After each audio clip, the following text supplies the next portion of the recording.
Hello বন্ধুরা, আপনাদের জন্য আবার নতুন ভিডিও নিয়ে হাজির হলাম। আপনারা একটু আমাকে সাপোর্ট করুন, একটু আমাকে সহযোগিতা করুন, আমি যাতে নতুন নতুন ভিডিও আপনাদের জন্য আপডেট দিতে পারি। হ্যাঁ, আমার চ্যানেলটা বসে যাচ্ছে কেন বুঝতে পারছি না। হ্যাঁ, কিন্তু আপনারা একটু সাপোর্ট করেন, প্লিজ প্লিজ প্লিজ একটু সাপোর্ট করুন।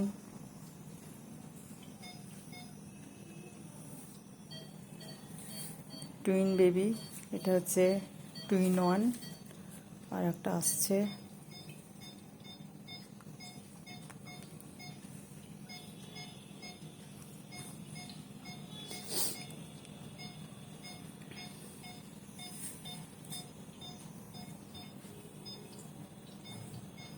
মায়ের পেটে পটি করে ফেলেছে, মেসেলও আছে, ওজিটা পড়াবো। কেবল বেবিটাকে নিয়ে এলাম।